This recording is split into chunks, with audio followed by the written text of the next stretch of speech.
آج تک آسمان نے ایسا منظر نہیں دیکھا تھا، آج تک حوروں نے ایسا منظر نہیں دیکھا تھا، سورج بھی منہ چھپا رہا تھا عاشورے کے دن، یہ منظر اس سے بھی نہیں دیکھا جا رہا تھا۔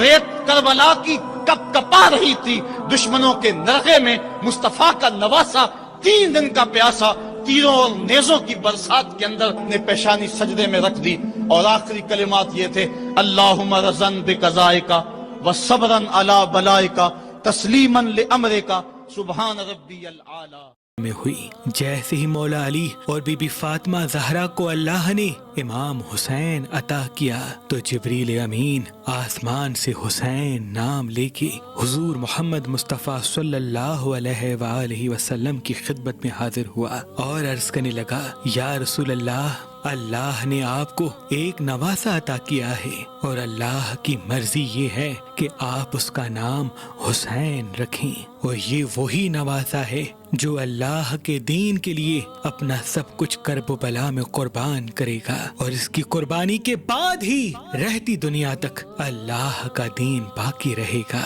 حضور نے جیسے ہی امام حسین کو گود میں لیا تو اپنی زبان امام حسین کے منہ میں رکھتے ہیں اور امام حسین رسول اللہ کی زبان چوستے ہیں۔ تاریخ نے لکھا اللہ کے رسول اتنی محبت کرتے ہیں جس کی مثال دنیا میں نہیں ملتی۔ رسول خدا اکثر امام حسین کو اپنے سینے پہ سلایا کرتے تھے۔ چھوٹے سے امام حسین جب مسجد نبوی میں داخل ہوتے تو آپ اپنے خطبے کو روک کے امام حسین کو اپنی گود میں لیتے اور منبر پہ تمام اصحاب کو بتاتے کہ اے لوگو پہچانو، یہ میرا نواسا حسین ہے، ان قریب اس کو میرے دین کے لیے بے جرم و خطا قتل کیا جائے گا۔ اس وقت اس حسین کی مدد کرنا۔ بس دور بدلتا جاتا ہے، اللہ کے رسول کی رحلت کے بعد اہل بیت پہ مسائب بڑھتے جاتے ہیں۔ بی بی فاطمۃ الزہرا سلام اللہ علیہا کی شہادت ہوتی ہے، امام علی کو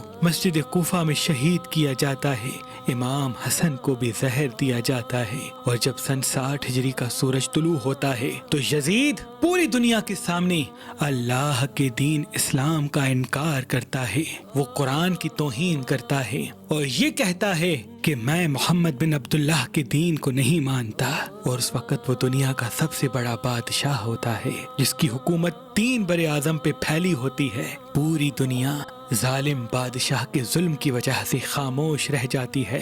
میں تاریخ پڑھ رہا تھا، وہیں پر ہم نے کتاب کو روک دی۔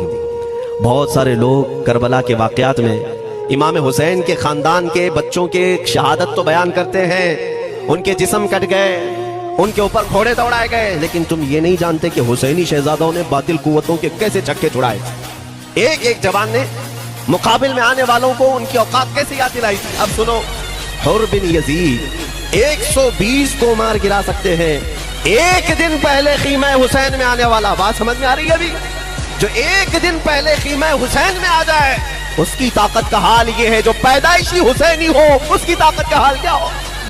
امام حسین فرمایا کرتے تھے ایک لمحے کے لیے، یہ سنو میرے امام کا قول، فرمایا کرتے تھے ایک لمحے کے لیے کسی غریب کی مدد کر، اللہ پورا مہینہ نفلی اعتکاف بیٹھنے سے تجھے زیادہ ثواب عطا فرمائے گا۔ کرن بدلی رسولوں کی ہوتی رہی، چاند بدلی سے نکلا ہمارا نبی، خلق سے اولیاء، اولیاء سے رسول، اور رسولوں سے اعلیٰ ہمارا نبی، جن کے تلووں کا دھومن ہے آب حیات، ہے وہ جانے مسیحا ہمارا نبی۔